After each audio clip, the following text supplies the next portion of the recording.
ಧರ್ಮಸ್ಥಳ ಪ್ರಕರಣಕ್ಕೆ ಮತ್ತೊಂದು ದೊಡ್ಡ ಟ್ವಿಸ್ಟ್. ಧರ್ಮಸ್ಥಳದ ಪ್ರಕರಣದಿಂದ ಹೆಸರು ಕೈ ಬಿಡುವಂತೆ ತಿಮರೋಡಿ ಗ್ಯಾಂಗ್ ಅರ್ಜಿ. ಅಂದು ದೂರು ದಾಖಲಿಸಿ ಎಸ್ಐಟಿ ತನಿಖೆಗೆ ಒತ್ತಾಯಿಸಿದ್ಯಾಕೆ? ಈಗ ತಮ್ಮ ಹೆಸರು ತೆಗೆಯುವಂತೆ ಮನವಿ ಮಾಡ್ತಿರೋದು ಯಾಕೆ? ಎಸ್ಐಟಿ ವಿಚಾರಣೆಗೆ ಬೆಚ್ಚಿ ಬಿದ್ರ ಜಯಂತ್ ಮಠಣ್ಣವರ್. ಬಂಧನದಿಂದ ತಪ್ಪಿಸಿಕೊಳ್ಳೋ ಪ್ರಯತ್ನ ಮಾಡಿದ್ರ ದೂರುದಾರರು.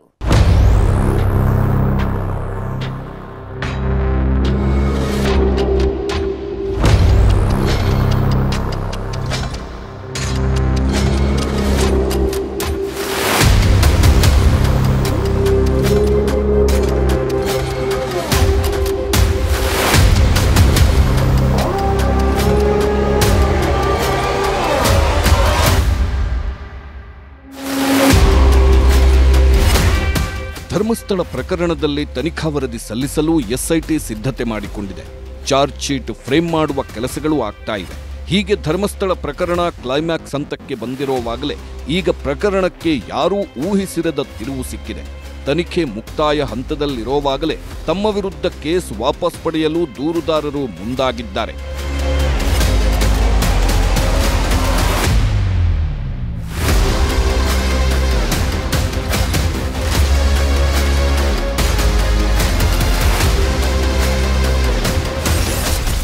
ನೋಟಿಸ್ ಮೇಲೆ ನೋಟಿಸ್, ಅರೆಸ್ಟ್ ಮಾಡುವ ವಾರ್ನಿಂಗ್.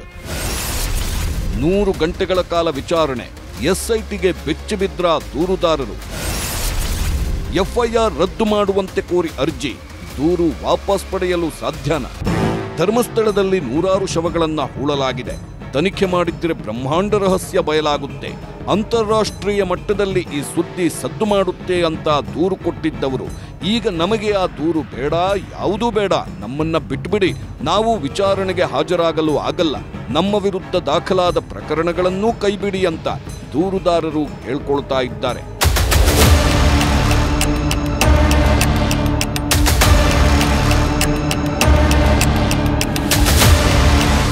ಎಸ್, ಧರ್ಮಸ್ಥಳ ಪ್ರಕರಣದಲ್ಲಿ ಇಂಥದ್ದೊಂದು ಬೆಳವಣಿಗೆ ನಡೆಯುತ್ತೆ ಅಂತ ಯಾರೂ ಸಹ ಊಹಿಸಿರಲಿಲ್ಲ.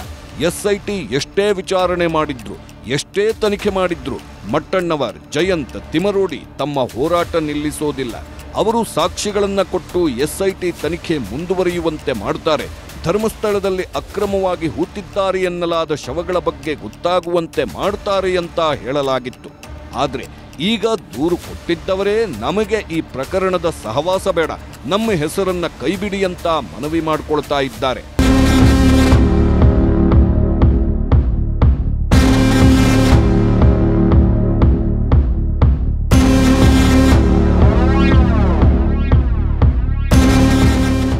ಅನನ್ಯ ಭಟ್ ನಿಮ್ಮ ಮಗಳು ಅನ್ನೋ ಕತೆ ಸತ್ಯನ ಸುಳ್ಳು? ಈಗ ಅಸಲಿ ಆಟ ಶುರು. ಆಟ ಅಲ್ಲ, ಶಿವ ತಾಂಡವಾಯಿಸಬೇಕು.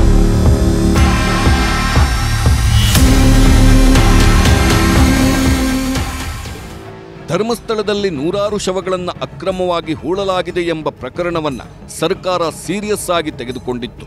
ದೂರುದಾರರ ಒತ್ತಾಯದಂತೆ ಎಸ್ಐಟಿ ರಚನೆ ಮಾಡಿತ್ತು. ಎಸ್ಐಟಿ ಸಹ ತುಂಬಾ ಸೀರಿಯಸ್ ಆಗಿ ಧರ್ಮಸ್ಥಳಕ್ಕೆ ಹೋಗಿ ತನಿಖೆಗೆ ಇಳಿದಿತ್ತು. ಚಿನ್ನಯ್ಯನನ್ನ ಕರೆದುಕೊಂಡು ಹೋಗಿ ಆತ ತೋರಿಸಿದ ಕಡೆಯಲ್ಲೆಲ್ಲ ಗುಂಡಿ ತೋಡಿ ಶವಗಳಿಗಾಗಿ ಶೋಧ ನಡೆಸಿತ್ತು. 17 ಸ್ಥಳಗಳನ್ನ ಶೋಧ ಮಾಡಿದ್ರೆ ಒಂದು ಕಡೆ ಮಾತ್ರ ಮೂಳೆಗಳು ಪತ್ತೆಯಾಗಿತ್ತು. ಒಂದು ವೇಳೆ ಚಿನ್ನಯ್ಯ ಹೇಳಿದಂತೆ ಅಗೆದ ಕಡೆಯಲ್ಲೆಲ್ಲ ಕಳೆಬರಗಳು ಸಿಕ್ಕಿದ್ರೆ ಕಥೆ ಬೇರೆನೇ ಇರ್ತಾ ಇತ್ತೇನೋ. ಆದ್ರೆ ಅಲ್ಲಿ ಎಲ್ಲ ಸ್ಪಾಟ್ಗಳು ಖಾಲಿ ಅನ್ನೋದು ಗೊತ್ತಾಗ್ತಾ ಇದ್ದಂತೆ ಎಸ್ಐಟಿ ಬೇರೆ ರೂಟ್ನಲ್ಲಿ ತನಿಖೆ ಮಾಡಲು ಮುಂದಾಗಿತ್ತು. ಚಿನ್ನಯ್ಯನ ಚರಿತ್ರೆಯನ್ನ ತಿಳಿದುಕೊಳ್ಳೋ ಕೆಲಸ ಮಾಡಿತ್ತು. ಇದು ಯಾಕೆ ಷಡ್ಯಂತ್ರ ಆಗಿರಬಾರದು ಅನ್ನೋ ನಿಟ್ಟಿನಲ್ಲಿ ತನಿಖೆಗೆ ಮುಂದಾಗಿತ್ತು. ಅದರಂತೆ ತನಿಖೆ ನಡೆಯುವ ಹೊತ್ತಲ್ಲೇ ಕೆಲವೊಂದು ಸತ್ಯಗಳು ಹೊರಬಂದಿತ್ತು.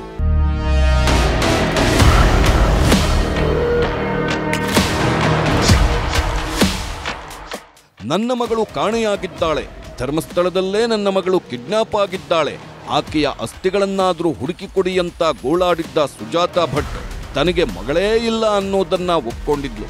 ಕೆಲವೊಂದು ಕಾರಣಗಳಿಂದ ಸುಳ್ಳು ಹೇಳಿದ್ದೆ ಅಂತ ಒಪ್ಕೊಂಡಿದ್ಲು. ಆಕೆಯ ನಂತರ ಚಿನ್ನಯ್ಯ, ಇಡೀ ಪ್ರಕರಣಕ್ಕೆ ಕೇಂದ್ರ ಬಿಂದುವಾಗಿದ್ದ ಚಿನ್ನಯ್ಯ ಸಹ ತಾನು ಹೇಳಿದ್ದು ಸುಳ್ಳು, ತಾನು ಅಕ್ರಮವಾಗಿ ಶವಗಳನ್ನ ಹೂತಿಲ್ಲ ಅಂತ ತಪ್ಪೊಪ್ಪಿಕೊಂಡಿದ್ದ.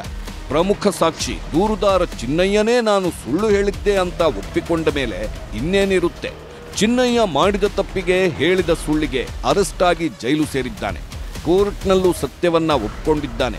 ಅದರಂತೆ ಎಸ್ಐಟಿ ತನಿಖೆ ಮುಗಿಸಲು ಮುಂದಾಗಿದ್ದು ದೋಷಾರೋಪ ಪಟ್ಟಿ ಸಲ್ಲಿಸಲು ಸಿದ್ಧತೆ ಮಾಡಿಕೊಂಡಿದೆ. ತನಿಖಾ ವರದಿಯನ್ನು ಕೆಲವೇ ದಿನಗಳಲ್ಲಿ ಸರ್ಕಾರಕ್ಕೆ ಸಲ್ಲಿಸಲು ತೀರ್ಮಾನಿಸಿದೆ. ಇದರ ನಡುವೆಯೇ ಸಂಬಂಧಪಟ್ಟವರಿಗೆಲ್ಲ ಮತ್ತೊಮ್ಮೆ ವಿಚಾರಣೆಗೆ ಹಾಜರಾಗುವಂತೆ ನೋಟಿಸ್ ಕೊಟ್ಟಿದ್ದು, ಮಿಸ್ ಆದ್ರೆ ಬಂಧಿಸುವುದಾಗಿಯೂ ಹೇಳಿದೆ. ಗಿರೀಶ್ ಮಟ್ಟಣ್ಣವರ್, ಮಹೇಶ್ ಶೆಟ್ಟಿ ತಿಮರೋಡಿ, ಟಿ ಜಯಂತ್, ವಿಠ್ಠಲ್ ಗೌಡಗೆ ನೋಟಿಸ್ ಕೊಡಲಾಗಿದೆ. ಆದರೆ ನೋಟಿಸ್ ಕೊಟ್ಟಿರೋದೇ ಬಂಧನ ಮಾಡುವುದಕ್ಕೆ ಅಂತ ದೂರುದಾರರು ಆರೋಪಿಸ್ತಾ ಇದ್ದು, ಯಾರದ್ದೋ ಪ್ರಕರಣದಲ್ಲಿ ನಮ್ಮನ್ನ ಎಳೆದು ತರ್ತಾ ಇದ್ದಾರೆ, ನಮ್ಮನ್ನ ಪ್ರಕರಣದಲ್ಲಿ ಸೇರಿಸಬೇಡಿ, ಎಫ್ಐಆರ್ ರದ್ದು ಮಾಡಿ ಅಂತ ಕೋರಿ ಕೋರ್ಟ್ಗೆ ಹೋಗಿದ್ದಾರೆ.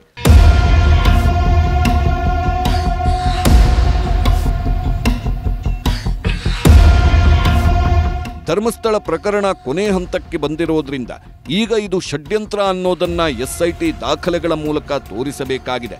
ಷಡ್ಯಂತ್ರ ಆಗಿದ್ರೆ ಷಡ್ಯಂತ್ರದ ಸೂತ್ರಧಾರರನ್ನ ಎಸ್ಐಟಿ ಅರೆಸ್ಟ್ ಮಾಡಬೇಕಾಗುತ್ತೆ. ಅದೇ ಕಾರಣದಿಂದ ಗಿರೀಶ್ ಮಟ್ಟಣ್ಣವರ್, ಮಹೇಶ್ ಶೆಟ್ಟಿ ತಿಮರೋಡಿ ಮತ್ತು ಟಿ ಜಯಂತ್ ಸೇರಿದಂತೆ 4 ನೋಟಿಸ್ ಕೊಡಲಾಗಿತ್ತು. ವಿಚಾರಣೆಗೆ ಕರೆದು ಬಂಧಿಸುವುದಕ್ಕೂ ತೀರ್ಮಾನಿಸಲಾಗಿತ್ತಂತೆ. ಅದಕ್ಕೆ ಅರೆಸ್ಟ್ ಆಗ್ತೀರಿ ಅನ್ನೋ ಭಯದಿಂದ ಸೋಮವಾರ ಕರೆದಿದ್ದ ವಿಚಾರಣೆಗೆ ಮಟ್ಟಣ್ಣವರ್, ತಿಮರೋಡಿ, ಜಯಂತ್ ಯಾರೂ ಸಹ ಹಾಜರಾಗಿರಲಿಲ್ಲ. ತಮ್ಮ ವಕೀಲರ ಮೂಲಕ ಕಾಲಾವಕಾಶ ಕೇಳಿದ್ರು. ಸುಜಾತಾ ಭಟ್ ಮಾತ್ರ ವಿಚಾರಣೆಗೆ ಬಂದು ಹೋಗಿದ್ರು. ಈಗ ಎಸ್ಐಟಿ ಮತ್ತೊಮ್ಮೆ ಆ 4 ವಿಚಾರಣೆಗೆ ಹಾಜರಾಗುವಂತೆ ಸೂಚಿಸಿದೆ. ಆದರೆ ವಿಚಾರಣೆಗೆ ಹಾಜರಾಗಿ ಅಂತ ಕೊಟ್ಟಿರೋ ನೋಟಿಸನ್ನೇ ರದ್ದು ಮಾಡಿ ಅಂತ ಸೌಜನ್ಯ ಪರ ಹೋರಾಟಗಾರರು ಕೋರ್ಟ್ನ ಮೊರೆ ಹೋಗಿದ್ದಾರೆ. ತಿಮರೋಡಿ ಗ್ಯಾಂಗ್ ಮನವಿ 1. ಚಿನ್ನಯ್ಯ ಕೊಟ್ಟಿದ್ದ ದೂರಿಗೂ ನಮಗೂ ಸಂಬಂಧವೇ ಇಲ್ಲ. ಧರ್ಮಸ್ಥಳದಲ್ಲಿ 100 ಶವಗಳನ್ನ ಹೂಳಲಾಗಿದೆ ಅಂತ ಚಿನ್ನಯ್ಯ ದೂರು ಕೊಟ್ಟಿದ್ದ. ಧರ್ಮಸ್ಥಳದ ಠಾಣೆಗೆ ದೂರು ಕೊಟ್ಟಿದ್ದು ಜುಲೈ 13ರಂದು ಈ ಬಗ್ಗೆ ದೂರು ದಾಖಲಾಗಿತ್ತು. ಅದರ ಹಿನ್ನೆಲೆಯಲ್ಲಿಯೇ ಎಸ್ಐಟಿ ತನಿಖೆಯನ್ನೂ ಮಾಡುತ್ತಾ ಇದೆ. ಆದರೆ ಈಗ ಆ ದೂರಿಗೂ ನಮಗೂ ಸಂಬಂಧ ಇಲ್ಲ ಅಂತ ತಿಮರೋಡಿ ಕಡೆಯವರು ಮನವಿ ಮಾಡಿಕೊಂಡಿದ್ದಾರೆ. ಚಿನ್ನಯ್ಯ, ನಾನು ಶವಗಳನ್ನ ಹೂತಿದ್ದೇನೆ, ಅಕ್ರಮವಾಗಿ ಶವಗಳನ್ನ ಹೂತಿದ್ದೇನೆ ಅಂತ ನಮ್ಮ ಬಳಿ ಬಂದು ಹೇಳ್ಕೊಂಡಿದ್ದ. ಅದರಂತೆ ಕಾನೂನು ಹೋರಾಟ ಮಾಡಲು ನಾವು ಸಹಕಾರ ಕೊಟ್ಟಿದ್ವಿ. ಆತ ಹೇಳಿದ್ದನ್ನೆಲ್ಲ ಸತ್ಯ ಅಂತ ನಂಬಿ ನಾವು ಆತನ ಹಿಂದೆ ನಿಂತಿದ್ವಿ. ಆದರೆ ಚಿನ್ನಯ್ಯನೇ ಸುಳ್ಳು ಹೇಳಿದ್ದಾನೆ ಅನ್ನೋದು ಗೊತ್ತಾಗಿದೆ. ಹಾಗಾಗಿ ಅವನ ಮೂಲಕ ದಾಖಲಾಗಿದ್ದ ಪ್ರಕರಣಕ್ಕೂ ನಮಗೂ ಸಂಬಂಧ ಇಲ್ಲ. ಆ ಪ್ರಕರಣದಲ್ಲಿ ನಮ್ಮನ್ನ ಸೇರಿಸಬೇಡಿ, ಅದೇ ವಿಚಾರದಲ್ಲಿ ನಮ್ಮನ್ನ ವಿಚಾರಣೆ ಮಾಡುವುದು ಯಾಕೆ ಅಂತ ತಿಮರೋಡಿ, ಮಟ್ಟಣ್ಣನವರ್, ಜಯಂತ್ ಕೋರ್ಟ್ಗೆ ಮನವಿ ಮಾಡಿಕೊಂಡಿದ್ದಾರೆ.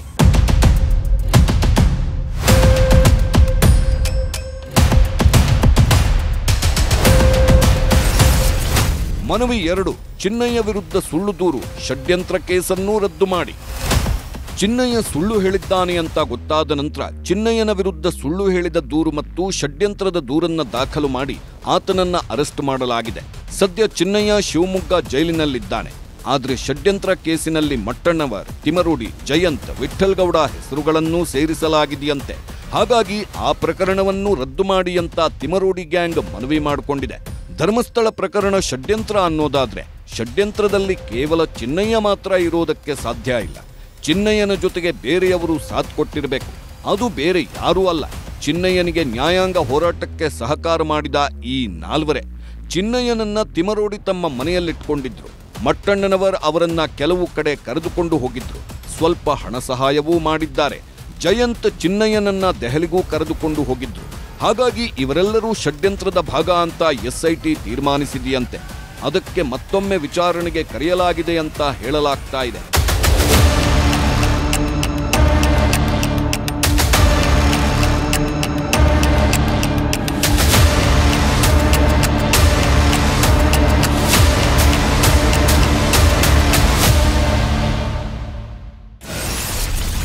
ಮನವಿ 3.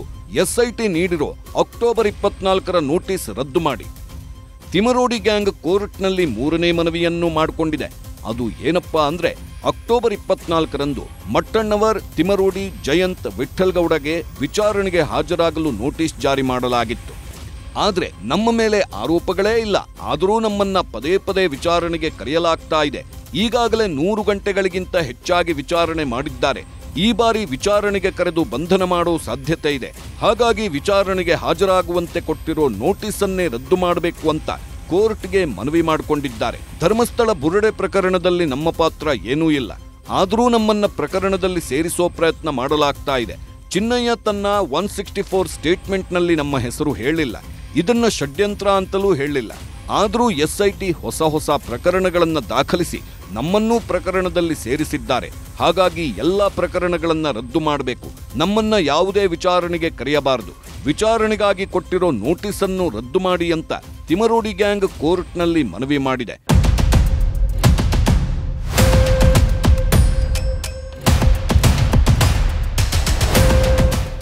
ಒಂದು ಕಡೆ ಪ್ರಕರಣ ಕೊನೆ ಹಂತಕ್ಕೆ ಬಂದಿದೆ. ಆದರೆ ಈಗ ತಿಮರೋಡಿ ಮತ್ತು ಸಹಚರರು ತಮ್ಮ ವಿರುದ್ಧ ದಾಖಲಾಗಿರೋ ಪ್ರಕರಣ ರದ್ದು ಮಾಡಿ ಅಂತ ಕೇಳಿರೋದು ಭಾರೀ ಕುತೂಹಲ ಕೆರಳಿಸಿದೆ. ಬಂಧನ ಭೀತಿಯಿಂದಲೇ ಅವರು ಪ್ರಕರಣದ ರದ್ದು ಕೋರಿ ಕೋರ್ಟ್ ಮೆಟ್ಟಿಲು ಏರಿದ್ದಾರೆ. ಅವರಿಗೆ ಬಂಧನದ ಮುನ್ಸೂಚನೆ ಸಿಕ್ಕಿದೆ ಅಂತ ಹೇಳಲಾಗ್ತಾ ಇದೆ. ಧರ್ಮಸ್ಥಳ ಪ್ರಕರಣದಲ್ಲಿ ಈಗಾಗಲೇ ಚಿನ್ನಯ್ಯನ ಬಂಧನವಾಗಿದೆ. ಷಡ್ಯಂತ್ರ ಮಾಡಿದ್ದಾರೆ ಅಂತ ಕೆಲವರ ವಿರುದ್ಧ ಅನುಮಾನವಿದೆ. ಈವರೆಗೆ ತನಿಖಾ ಹಂತದಲ್ಲಿ ಸಿಕ್ಕಿರೋ ಮಾಹಿತಿ ಪ್ರಕಾರ ಮಹೇಶ್ ಶೆಟ್ಟಿ ತಿಮರೋಡಿ, ಮಟ್ಟಣ್ಣವರ್, ಟಿ ಜಯಂತ್, ವಿಠ್ಠಲ್ ಗೌಡ ಅವರ ವಿರುದ್ಧವೂ SIT ದೂರು ದಾಖಲಿಸಿಕೊಂಡು FIR ಮಾಡಿದೆ. ಈಗ ಅವರನ್ನ ಬಂಧನ ಮಾಡಬೇಕು ಅನ್ನೋ ಒತ್ತಾಯವೂ ಹೆಚ್ಚಾಗ್ತಾ ಇದ್ದು, ಬಂಧನ ಭೀತಿಯಿಂದಲೇ ಪ್ರಕರಣ ರದ್ದು ಕೋರಿ ತಿಮರೋಡಿ ಗ್ಯಾಂಗ್ ಕೋರ್ಟ್ ಮೆಟ್ಟಿಲೇರಿದೆ. ತಿಮರೋಡಿ ಮತ್ತು ಫ್ರೆಂಡ್ಸ್ಗೆ ಮತ್ತೆ ನೋಟಿಸ್ ಕೊಟ್ಟ SIT. ತಿಮರೋಡಿ ಮನೆಗೆ ನೋಟಿಸ್ ಅಂಟಿಸಿ ಬಂದ ಅಧಿಕಾರಿಗಳು. ಧರ್ಮಸ್ಥಳ ಪ್ರಕರಣದ ಕ್ಲೈಮ್ಯಾಕ್ಸ್ ಎಲ್ಲರೂ ನಿರೀಕ್ಷೆ ಮಾಡಿದಂತೆಯೇ ಆಗ್ತಾ ಇದೆ. SIT ತನಿಖೆಯಲ್ಲಿ ಧರ್ಮಸ್ಥಳ ಪ್ರಕರಣ ಒಂದು ಷಡ್ಯಂತ್ರ ಅನ್ನೋದು ಗೊತ್ತಾಗಿದೆಯಂತೆ. ಧರ್ಮಸ್ಥಳ ವಿರುದ್ಧ ಕೆಲವರು ಬೇಕಂತಲೇ ಸುಳ್ಳು ಸುದ್ದಿಗಳನ್ನು ಹಬ್ಬಿಸಿದ್ದಾರೆ, ಹೆಸರು ಹಾಳು ಮಾಡಲು ಪ್ರಯತ್ನವಾಗಿದೆ ಅನ್ನೋದು ಗೊತ್ತಾಗಿದೆಯಂತೆ. ಆ ನಿಟ್ಟಿನಲ್ಲಿ ಆರೋಪಿ ಚಿನ್ನಯ್ಯ ಬಂಧನವಾಗಿದೆ. ಆದರೆ ಚಿನ್ನಯ್ಯ ಈ ಪ್ರಕರಣದಲ್ಲಿ ಪಾತ್ರಧಾರಿ ಮಾತ್ರ. ಆತನ ಹಿಂದೆ ಇದ್ದವರನ್ನೂ ಅರೆಸ್ಟ್ ಮಾಡಬೇಕು ಅಂತ ಸಾಕಷ್ಟು ಜನ ಒತ್ತಾಯ ಮಾಡುತ್ತಾ ಇದ್ದಾರೆ. ಈ ಪ್ರಕರಣದಲ್ಲಿ ಚಿನ್ನಯ್ಯ ಅಮಾಯಕ. ಆತನನ್ನ ಮುಂದೆ ಬಿಟ್ಟು ಹಿಂದೆ ಸಾಕಷ್ಟು ಷಡ್ಯಂತ್ರಗಳನ್ನ ಮಾಡಿದ್ದಾರೆ.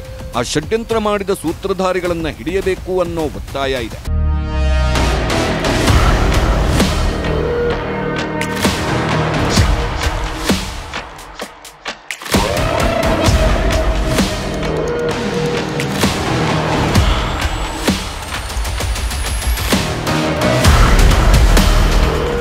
SITಗೆ ಈಗ ತನಿಖೆಯನ್ನ ಬಿಟ್ಟು ತಿಮರೋಡಿ, ಮಟ್ಟಣ್ಣನವರ ಕಡೆಗೆ ಫೋಕಸ್ ಮಾಡ್ತಾ ಇದೆ. ಅಕ್ಟೋಬರ್ 27ರಂದು ವಿಚಾರಣೆಗೆ ಹಾಜರಾಗುವಂತೆ SIT ನೋಟಿಸ್ ಕೊಟ್ಟಿತ್ತು. ಆದರೆ ಅಂದು ಸುಜಾತಾ ಭಟ್ ಬಿಟ್ಟು ಬೇರೆ ಯಾರೂ ವಿಚಾರಣೆಗೆ ಹಾಜರಾಗಿರಲಿಲ್ಲ. 1 ವಾರ ಕಾಲಾವಕಾಶ ಕೇಳಿದ್ರು. ಆದರೆ ಈಗ ಎಲ್ಲರಿಗೂ ಮತ್ತೊಮ್ಮೆ ನೋಟಿಸ್ ಕೊಡಲಾಗಿದೆ. ವಿಠ್ಠಲ್ ಗೌಡಗೆ ಶುಕ್ರವಾರವೇ ವಿಚಾರಣೆಗೆ ಹಾಜರಾಗುವಂತೆ ನೋಟಿಸ್ ಕೊಡಲಾಗಿದ್ದು, ಮಹೇಶ್ ಶೆಟ್ಟಿ ತಿಮರೋಡಿ, ಗಿರೀಶ್ ಮಟ್ಟಣ್ಣವರ್, ಜಯಂತ್ ಟಿಗೆ ನವೆಂಬರ್ 3ಕ್ಕೆ ವಿಚಾರಣೆಗೆ ಹಾಜರಾಗುವಂತೆ ಸೂಚನೆ ಕೊಡಲಾಗಿದೆ. ಮಟ್ಟಣ್ಣನವರ್ ಮನೆಗೆ ನೋಟಿಸ್ ಅಂಟಿಸಲಾಗಿದೆ.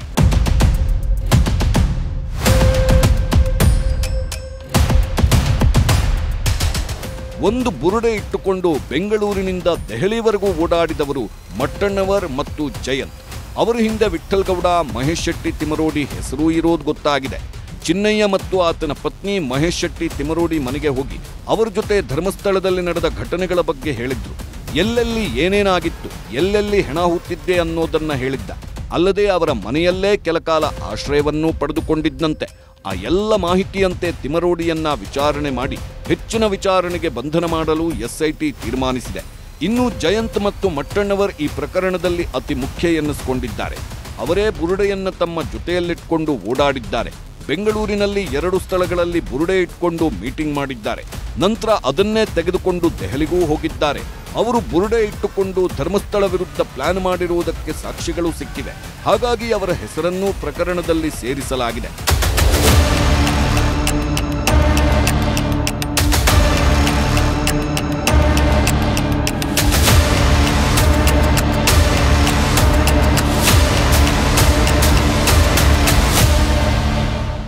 ವಿಠ್ಠಲ್ ಗೌಡ ಸೌಜನ್ಯ ಮಾವ. ಈತ ಚಿನ್ನಯ್ಯನಿಗೆ ಹಳೆಯ ಫ್ರೆಂಡು. ಬುರುಡೆ ತರುವುದಕ್ಕೆ ಚಿನ್ನಯ್ಯನ ಜೊತೆಗೆ ಕಾಡಿಗೆ ಹೋಗಿದ್ದಾನೆ. ಚಿನ್ನಯ್ಯನಿಗೂ ಗೊತ್ತಿಲ್ಲದ ಕೆಲವು ಜಾಗಗಳನ್ನೆಲ್ಲ ಈ ವಿಠ್ಠಲ್ ಗೌಡನೇ ತೋರಿಸಿದ್ದಾನೆ ಅನ್ನೋ ಆರೋಪಗಳೂ ಇವೆ. ಸೌಜನ್ಯ ಸಾವಿನ ಪ್ರಕರಣದಲ್ಲಿ ಈ ಎಲ್ಲರೂ ಧರ್ಮಸ್ಥಳದವರ ವಿರುದ್ಧ ನಿಂತಿದ್ರು. ಅದಕ್ಕೆ 100 ಶವಗಳನ್ನ ಹೂತಿದ್ದೇನೆ ಅಂತ ಚಿನ್ನಯ್ಯ ಹೇಳ್ಕೊಂಡು ಬಂದಾಗ ಅದನ್ನಿಟ್ಟುಕೊಂಡು ದೊಡ್ಡ ಮಟ್ಟದಲ್ಲಿ ಬೆಳೆಸಲು ಈ ಎಲ್ಲರೂ ತೀರ್ಮಾನಿಸಿದ್ರು. ವಿಠ್ಠಲ್ ಗೌಡ ಬುರುಡೆ ತರಲು ಸಹಾಯ ಮಾಡಿದ್ರೆ ಉಳಿದವರು ಪ್ರಕರಣ ದೊಡ್ಡ ಮಟ್ಟಕ್ಕೆ ಬೆಳೆಯಲು ಕಾರಣವಾಗಿದ್ರು. ಅದಕ್ಕೆ ಷಡ್ಯಂತ್ರ ಮಾಡಿದವರು ಇವರೇ ಅಂತ ಮೇಲ್ನೋಟಕ್ಕೆ ಗೊತ್ತಾಗಿದ್ದು ಇವರನ್ನ ವಿಚಾರಣೆಗೆ ಕರೆದು ಬಂಧಿಸಲು SIT ತೀರ್ಮಾನಿಸಿತ್ತಂತೆ. ಅದರ ಮುನ್ಸೂಚನೆ ಸಿಕ್ಕಿಯೇ ಈಗ ತಿಮರೋಡಿ ಮತ್ತು ಗ್ಯಾಂಗ್ ಕೋರ್ಟ್ಗೆ ಹೋಗಿದ್ದಾರೆ ಅಂತ ಹೇಳಲಾಗ್ತಾ ಇದೆ.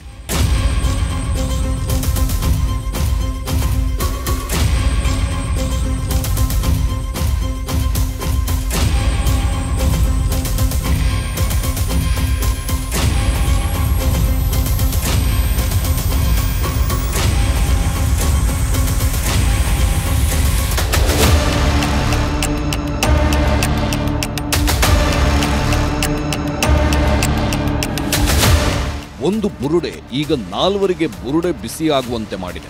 ಬುರುಡೆ ಇಟ್ಟುಕೊಂಡು ಸೆನ್ಸೇಷನಲ್ ಕೇಸ್ ಮಾಡ್ತೀವಿ ಅಂತ ಹೊರಟವರು ಈಗ ತಮ್ಮ ವಿರುದ್ಧ ದಾಖಲಾದ ಕೇಸುಗಳನ್ನೆಲ್ಲ ರದ್ದು ಮಾಡಿ ಅಂತ ಕೋರ್ಟ್ ಮೊರೆ ಹೋಗಿದ್ದಾರೆ. ಆದರೆ ಅವರ ವಿರುದ್ಧ ಕ್ರಮ ಆಗಬೇಕು ಅಂತ ಕೆಲವು ನಾಯಕರು ಒತ್ತಾಯ ಮಾಡುತ್ತಾ ಇದ್ದಾರೆ. ಕ್ಲೈಮ್ಯಾಕ್ಸ್ ಹಂತದಲ್ಲಿ ಧರ್ಮಸ್ಥಳ ಬುರುಡೆ ಪ್ರಕರಣ. ಎಸ್ಐಟಿ ಕೈ ಸೇರಿದ FSL ವರದಿ, ಶವಗಳ ರಹಸ್ಯ ಬಯಲಾಯಿತ. ತಿಮರೋಡಿ, ಮಟ್ಟಣ್ಣವರ್, ಜಯಂತ್ ಅರೆಸ್ಟ್ ಆಗ್ತಾರೆ. ಧರ್ಮಸ್ಥಳ ಪ್ರಕರಣ ಕ್ಲೈಮ್ಯಾಕ್ಸ್ ಹಂತಕ್ಕೆ ಬಂದು ತಲುಪಿದೆ. ಎಸ್ಐಟಿ ಪ್ರಕರಣಕ್ಕೆ ಸಂಬಂಧಿಸಿದಂತೆ ವಿಚಾರಣೆಯನ್ನ ಮುಗಿಸಿದೆ.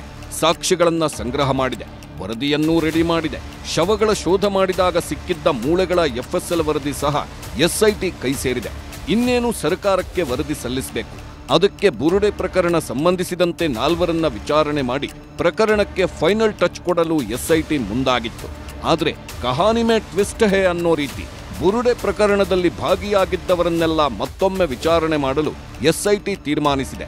ಆದರೆ ಎಸ್ಐಟಿ ವಿಚಾರಣೆಗೆ ಚಕ್ಕರ ಹಾಕಿರೋ ಬುರುಡೆ ಟೀಮ್ ತಮ್ಮ ವಿರುದ್ಧ ಪ್ರಕರಣ ರದ್ದು ಮಾಡುವಂತೆ ಕೋರ್ಟಿಗೆ ಹೋಗಿದೆ.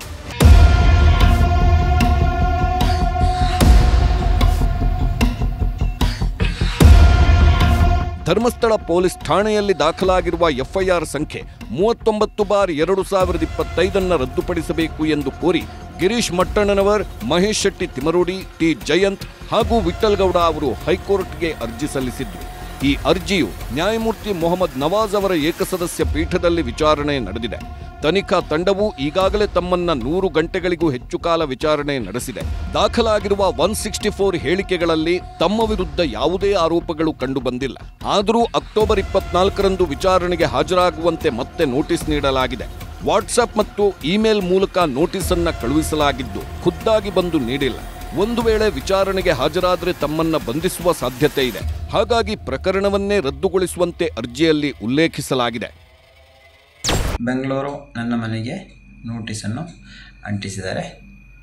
ಅಂದರೆ ನನ್ನ ಮನೆಯವರೇ ಕೇಳಿದ್ರು ನೋಟಿಸನ್ನು ಕೈ ಕೊಡ್ತೀರಾ ಅಂತ. ಇಲ್ಲ, ಅದು ಮನೆಗೆ ಅಂಟಿಸಬೇಕಂತ ಹೇಳಿದ್ರು ಕಾನೂನು ಪ್ರಕಾರ. ಅದಕ್ಕೆ ಸರಿ ಹೋಗಿ ಅಂಟಿಸಿ ಅಂತ ಹೇಳಿದ್ರು. ಅಂಟಿಸಿ ಅದರ ಫೋಟೋ ತೆಗೆದು ಹೋಗಿದ್ದಾರೆ. ಅಂದರೆ ಅವರು ಇಲ್ಲಿ ಬಂದಿದ್ದಾರೆ ಎಂಬ ಖಾತ್ರಿಪಡಿಸಲಿಕ್ಕೋಸ್ಕರ ನಾನು 27ನೇ ತಾರೀಕು ನಮ್ಮ ವಕೀಲ ತಂಡವರು SIT ಕಚೇರಿಗೆ ಹೋಗಿ 4 ದಿನ ಕಾಲಾವಕಾಶ ಬೇಕಂತ ಕೇಳಿದ್ರು. ಕಾಲಾವಕಾಶನೂ ಕೊಟ್ಟಿದ್ದಾರೆ. ಆದರೂ ನನಗೆ ಅಲ್ಲಿ ಅವ್ರ ಪತ್ರ ಮುಖಾಂತರ ಕೊಟ್ಟಿಲ್ಲ. ಅದಕ್ಕೆ ನನಗೊಂದು ಏನೋ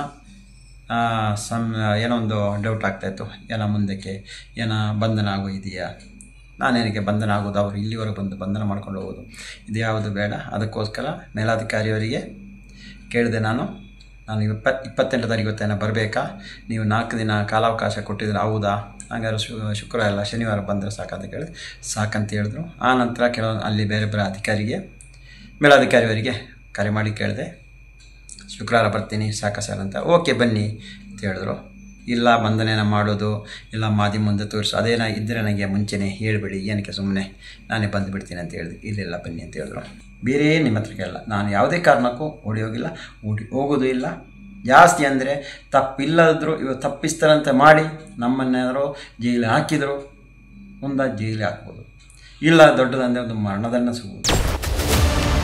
ಈ ಪ್ರಕರಣದ ಮೂಲ ದೂರುದಾರ ಚಿನ್ನಯ್ಯ ಎಂಬುವರು ನೀಡಿದ ದೂರಿನ ಅನ್ವಯ ಎಸ್ಐಟಿ ತನಿಖಾ ತಂಡವು ಆಗಸ್ಟ್ 23ರಂದು ಪ್ರಕರಣಕ್ಕೆ ಭಾರತೀಯ ನಾಗರಿಕ ಸುರಕ್ಷಾ ಸಂಹಿತೆಯ ಅಡಿಯಲ್ಲಿ ನಕಲಿ ದಾಖಲೆ ಸೃಷ್ಟಿಸಿ ಸೆಕ್ಷನ್ 336 ಎಲೆಕ್ಟ್ರಾನಿಕ್ ದಾಖಲೆಗಳ ದುರ್ಬಳಕೆ ಸುಳ್ಳು ಸಾಕ್ಷ್ಯ ಸೃಷ್ಟಿ ಸೆಕ್ಷನ್ 230, 229, ಉದ್ದೇಶಪೂರ್ವಕ ಸುಳ್ಳು ಹೇಳಿಕೆ ಸೆಕ್ಷನ್ 227 ಮತ್ತು ಸುಳ್ಳು ಕ್ರಿಮಿನಲ್ ಮೊಕದ್ದಮೆ ಸೆಕ್ಷನ್ 248 ಸೇರಿದಂತೆ ಹಲವು ಹೊಸ ಸೆಕ್ಷನ್ಗಳನ್ನು ಸೇರ್ಪಡೆ ಮಾಡಿತ್ತು. ಇದರಿಂದ ಬುರುಡೆ ಟೀಮ್ಗೆ ತಾವು ಬಂಧನವಾಗುವುದು ಖಚಿತ ಅನ್ನೋದು ಗೊತ್ತಾಗಿತ್ತು. ಅದಕ್ಕೆ ಈಗ ತಮ್ಮ ವಿರುದ್ಧ ದಾಖಲಿಸಿರುವ ಪ್ರಕರಣಗಳನ್ನು ರದ್ದು ಮಾಡುವಂತೆ ಕೋರಿದೆ. ಮತ್ತೊಂದು ಕಡೆ ಧರ್ಮಸ್ಥಳದಲ್ಲಿ ಗುಂಡಿಗಳನ್ನು ತೋಡಿದಾಗ ಸಿಕ್ಕಿದ್ದ ಮೂಳೆಗಳ FSL ವರದಿಯೂ SIT ಕೈ ಸೇರಿದೆಯಂತೆ. ನಂಬರ್ 6 ಮತ್ತು 11A ಸ್ಪಾಟ್ಗಳಲ್ಲಿ ಒಂದಷ್ಟು ಮೂಳೆಗಳು ಪತ್ತೆಯಾಗಿದ್ದು ಅದನ್ನೆಲ್ಲ ಆಗಲೇ FSLಗೆ ಕಳುಹಿಸಿಕೊಡಲಾಗಿತ್ತು. ಆ ರಿಪೋರ್ಟ್ ಈಗ ಸಿಕ್ಕಿದ್ದು ಮೃತದೇಹಗಳ ಅವಶೇಷಗಳ ಭೌತಿಕ ಲಕ್ಷಣಗಳು ಪತ್ತೆಯಾದಾಗಿದ್ದ ಆಧಾರದಲ್ಲಿ ಅವುಗಳು ಪುರುಷರ ಮೂಳೆಗಳು ಅನ್ನೋದು ಗೊತ್ತಾಗಿದೆಯಂತೆ. ಸದ್ಯ ಅವುಗಳ DNA ಟೆಸ್ಟ್ ಮಾಡಿಲ್ಲ, ಹಾಗಾಗಿ ಅವು ಯಾರದ್ದು ಅನ್ನೋದು ಗೊತ್ತಾಗಿಲ್ಲ. ಮತ್ತೊಂದು ಕಡೆ ದೋಷಾರೋಪ ಪಟ್ಟಿ ಸಲ್ಲಿಕೆಗೂ ಸಿದ್ಧತೆಯಾಗಿದ್ದು ಸೌಜನ್ಯ ಪರ ಹೋರಾಟ ಮಾಡಿದ್ದವರ ಮೇಲೂ ಪ್ರಕರಣಗಳನ್ನು ದಾಖಲಿಸಲಾಗಿದೆ. ಹೊಸ ಪ್ರಕರಣಗಳನ್ನ ಇವರ ಮೇಲೆ ಹಾಕಿರೋದ್ರಿಂದ ತಿಮರೋಡಿ ಕಡೆಯವರು ಬಂಧನವಾಗುವುದು ಫಿಕ್ಸ್ ಅಂತಲೇ ಹೇಳಲಾಗ್ತಾ ಇದೆ. ಅದಕ್ಕೆ ಅವರು ಕೋರ್ಟ್ಗೆ ಅರ್ಜಿ ಹಾಕ್ಕೊಂಡಿದ್ದು ಮುಂದೆ ಏನಾಗುತ್ತೋ ಅಂತ ಆ 4ವರಿಗೂ ಢವಢವ ಶುರುವಾಗಿದೆ. ಅರ್ಜಿದಾರರ ಪರವಾಗಿ ವಕೀಲ ದೀಪಕ್ ಕೋಸ್ಲಾ ವಾದ ಮಾಡಿದ್ದು 9 ಬಾರಿ ಅರ್ಜಿದಾರರಿಗೆ ನೋಟಿಸ್ ಕೊಟ್ಟಿದ್ದಾರೆ. ಎಲೆಕ್ಟ್ರಾನಿಕ್ ಮೋಡ್ನಲ್ಲಿ ನೋಟಿಸ್ ಕೊಟ್ಟಿದ್ದಾರೆ. 9 ಬಾರಿ ವಿಚಾರಣೆಗೆ ಹಾಜರಾಗಿದ್ರೂ ಮತ್ತೆ ನೋಟಿಸ್ ನೀಡಲಾಗ್ತಿದೆ. ಸುಮಾರು 150 ಗಂಟೆ ವಿಚಾರಣೆ ಮಾಡಲಾಗಿದೆ. ಸೆಕ್ಷನ್ 215ರಡಿ ನೋಟಿಸ್ ನೀಡಲಾಗಿದೆ. 4 ಅರ್ಜಿದಾರರಿಗೆ 35 ನೋಟಿಸ್ ನೀಡಲಾಗಿದೆ. 2 ತಿಂಗಳಲ್ಲಿ 9 ನೋಟಿಸ್ ನೀಡಿದ್ದಾರೆ. ಇದೀಗ 10ನೇ ನೋಟಿಸ್ ನೀಡಿದ್ದಾರೆ. ಬೆಳಿಗ್ಗೆ 10 ಗಂಟೆಯಿಂದ ಮಧ್ಯರಾತ್ರಿವರೆಗೂ ವಿಚಾರಣೆ ಮಾಡುತ್ತಾರೆ. ಕೇಸ್ ದಾಖಲಾಗಿದ್ದಾಗ ಸೆಕ್ಷನ್ 211 ಸಬ್ಸೆಕ್ಷನ್ ಎ ಅಡಿ ದಾಖಲಾಗಿತ್ತು. ನಂತರ ಹಲವು ಸೆಕ್ಷನ್ಗಳು ದಾಖಲಾಗಿವೆ. ಎಲ್ಲಾ ಸೆಕ್ಷನ್ಗಳು ನಾನ್ ಕಾಗ್ನಿಸಬಲ್ ಸೆಕ್ಷನ್ಗಳಾಗಿವೆ. ಹಾಗಾಗಿ ತನಿಖೆಗೆ ತಡೆ ನೀಡಬೇಕು ಅಂತ ವಾದ ಮಾಡಿತ್ತು. ಇದಕ್ಕೆ ಪ್ರತಿಯಾಗಿ SPP ವಾದ ಮಂಡಿಸಿದ್ದು ಇದೇ ಚಾಂಪಿಯನ್ಗಳು ತನಿಖೆಗೆ ಹೇಳಿದ್ರು. ಇದೇ ವ್ಯಕ್ತಿಗಳು ದೂರುದಾರರಿಗೆ ಆಶ್ರಯ ನೀಡಿದ್ದರು. ಇದೇ ವ್ಯಕ್ತಿಗಳಿಂದ ತಪ್ಪು ಮಾಹಿತಿ ನೀಡಿದ್ದಾಗಿ ಚಿನ್ನಯ್ಯ ಹೇಳಿದ್ದಾನೆ. ತನಿಖೆ ನಡೆಸುವಾಗ ಕೂಡ ತೊಂದರೆ ಮಾಡುವ ಪ್ರಯತ್ನವನ್ನ ಅರ್ಜಿದಾರರು ಮಾಡಿದ್ದಾರೆ. ಸೆಕ್ಷನ್ 35ರ ಅಡಿ ನೀಡಿರುವ ನೋಟಿಸ್ಗೆ ಇವರು ಯಾರೂ ಉತ್ತರ ಕೊಡ್ತಿಲ್ಲ. ಇವರು ಬೇಕಿದ್ರೆ ಜಾಮೀನು ಪಡೆಯಲಿ, ಯಾವುದೇ ರಿಲೀಫ್ ನೀಡಬಾರದು ಅಂತ SPP ವಾದ ಮಾಡಿದ್ರು. ವಾದ ಪ್ರತಿವಾದಗಳನ್ನು ಆಲಿಸಿದ ಹೈಕೋರ್ಟ್ ನವೆಂಬರ್ 13ರವರೆಗೆ ಧರ್ಮಸ್ಥಳದಲ್ಲಿ ದಾಖಲಾದ FIR 39ರ ತನಿಖೆಗೆ ತಡೆ ನೀಡಿದೆ. ಬುರುಡೆ ತಂದವರ ಬಂಧನಕ್ಕೆ ಹೆಚ್ಚಾಯಿತು ಒತ್ತಾಯ. ಕ್ರಮ ಕೈಗೊಳ್ಳದ ಸರ್ಕಾರದ ವಿರುದ್ಧವೂ ವಿಪಕ್ಷಗಳು ಗರಂ. ಧರ್ಮಸ್ಥಳ ಷಡ್ಯಂತ್ರ ಪ್ರಕರಣದಲ್ಲಿ ನಮ್ಮನ್ನ ಅನಗತ್ಯವಾಗಿ ಸೇರಿಸಲಾಗಿದೆ. SIT ತನಿಖೆಯೇ ಸರಿಯಾದ ರೀತಿಯಲ್ಲಿ ನಡೆದಿಲ್ಲ. ತಮ್ಮ ವಿರುದ್ಧ ತಪ್ಪು ಪ್ರಕರಣಗಳನ್ನು ಹಾಕಲಾಗಿದೆ ಅಂತ ತಿಮರೋಡಿ ಪಡೆ ಆರೋಪಗಳನ್ನು ಮಾಡ್ತಾ ಇದೆ. ಆದರೆ ಷಡ್ಯಂತ್ರ ಮಾಡಿದವರು ಅವರೇ ಅಂದು ಕೇಸ್ ಹಾಕಿಸಿ ಈಗ ವಾಪಸ್ ತೆಗೆದುಕೊಳ್ತೀವಿ ಅಂತ ಹೇಳ್ತಾ ಇದ್ದಾರೆ. ಅವರೇ ಷಡ್ಯಂತ್ರದ ಸೂತ್ರಧಾರಿಗಳು. ಅವರ ವಿರುದ್ಧ ಕ್ರಮ ಕೈಗೊಳ್ಳಬೇಕು ಅಂತ ವಿಪಕ್ಷಗಳು ಒತ್ತಾಯ ಮಾಡ್ತಾ ಇವೆ. ಬಂತು ಇಲ್ಲಿ ಯಾವುದೇ ಒಂದು ಸಾಕ್ಷಿ ಇಲ್ಲದೇನೆ ಮುಖ್ಯಮಂತ್ರಿಗಳು SITಗೆ ಎಲ್ಲಾನು ಕೂಡ ರಚನೆ ಮಾಡೋದಕ್ಕೆ ತೀರ್ಮಾನ ತಗೊಂಡ್ರು. ಯಾವುದೇ ಒಂದು ಪ್ರಕ್ರಿಯೆ ಪಾಲಿಸದೇನೆ ಇದಕ್ಕೆ ಅನುಮತಿ ಕೊಟ್ಟರು. ಅಂತ್ಯದಲ್ಲಿ ಅದು ಒಳ್ಳೇದಾಯಿತು, ಯಾಕಂದರೆ ಸತ್ಯವನ್ನು ಆಚೆ ಬಂತು. ಅದೇ ಅಂತೆ ಇವಾಗ ಅವ್ರ ಕೇಸನ್ನೇ ವಾಪಸ್ ತಗೊಂಡಿದ್ದಾರೆ. ಏನು ಕಾನೂನು ನೋಡೋಣ, ಏನು ಪ್ರಕ್ರಿಯೆ ಇದೆ ನೋಡಿ. ಅಂತ್ಯದಲ್ಲಿ ನಮಗೆಲ್ಲರಿಗೂ ಕೂಡ ಈ ಒಂದು ಮೂಲತಃ ಏನು ಕೇಸ್ ಇತ್ತು ಸೌಜನ್ಯದ ಒಂದು ಕೇಸ್ನಲ್ಲಿ, ನಂತರ ಇದೇನೇನು ಆಚೆಗೆ ಬಂದಿದೆ, ತಾರ್ಕಿಕ ಅಂತ್ಯವರೆಗೂ ಹೋಗಬೇಕಾಗಿದೆ. ಧರ್ಮಸ್ಥಳ ಪ್ರಕರಣವನ್ನ ಷಡ್ಯಂತ್ರ ಅಂತ ಈ ಮೊದಲೇ ಘೋಷಣೆ ಮಾಡಿದ್ದ DK ಶಿವಕುಮಾರ್ ಈಗ ಮತ್ತೊಮ್ಮೆ ಷಡ್ಯಂತ್ರದ ವಿರುದ್ಧ ಮಾತಾಡಿದ್ರು. ವ್ಯಕ್ತಿ, ಕುಟುಂಬ, ಸಂಸ್ಥೆ ಡ್ಯಾಮೇಜ್ ಮಾಡೋಕೆ ಎಷ್ಟು ಸಾಧ್ಯನೋ ಅಷ್ಟು ಮಾಡಿದ್ದಾರೆ. ಅವರ ವ್ಯಕ್ತಿತ್ವ ಬೇರೆ ಇದೆ, ಆ ಸಂಸ್ಥೆಗೆ ಡ್ಯಾಮೇಜ್ ಆಗ್ತಿದೆ. ಧರ್ಮಸ್ಥಳ ಹೆಸರು ಬರಬೇಕಾದ್ರೆ ದೊಡ್ಡ ಇತಿಹಾಸ ಇದೆ. ಮಂಜುನಾಥನಲ್ಲಿ ಮಾತು ಕೊಟ್ರೆ ತಪ್ಪೋ ಹಾಗಿಲ್ಲ ಅಂತ DK ಶಿವಕುಮಾರ್ ಹೇಳಿದ್ರು. ಯಾಕೆಂದ್ರೆ ಅವರ ವ್ಯಕ್ತಿತ್ವನೇ ಬೇರೆ. ಸೊ ಆ ಸಂಸ್ಥೆಗೆ ಡ್ಯಾಮೇಜ್ ಆಗ್ತಾ ಇರುತ್ತಲ್ಲ ಅನ್ನೋದು ನಮ್ಗೆ ಬಹಳ. ಯಾಕಂದ್ರೆ ಧರ್ಮಸ್ಥಳ ಅಂತ ಹೆಸರು ಬರ್ಬೇಕಾದ್ರೆ ಅದಕ್ಕೆ ಮಂಜುನಾಥ ಮಾತು ಬಿಡಲ್ಲ. ಈ ಹಿಂದೆ DK ಶಿವಕುಮಾರ್ ಮಾತ್ರ ಧರ್ಮಸ್ಥಳ ಪ್ರಕರಣವನ್ನ ಷಡ್ಯಂತ್ರ ಅಂತ ಹೇಳಿದ್ರು. ಆದ್ರೆ ಈಗ ತಿಮರೋಡಿ ಕಡೆಯವರು ತಮ್ಮ ಕೇಸ್ ವಾಪಸ್ ಪಡೆಯಲು ಮುಂದಾಗಿರೋದ್ರಿಂದ ಇದು ಖಂಡಿತ ಷಡ್ಯಂತ್ರ ಅಂತ ಎಲ್ಲರೂ ಫಿಕ್ಸ್ ಆಗಿದ್ದಾರೆ. ಅವರ ವಿರುದ್ಧ ಕ್ರಮಕ್ಕೆ ಒತ್ತಾಯ ಮಾಡ್ತಾ ಇದ್ದಾರೆ. ಹಾಗಾಗಿ ಧರ್ಮಸ್ಥಳ ಕ್ಲೈಮ್ಯಾಕ್ಸ್ ಏನಾಗಲಿದೆ ಅನ್ನೋದು ಭಾರೀ ಕುತೂಹಲ ಮೂಡಿಸಿದೆ.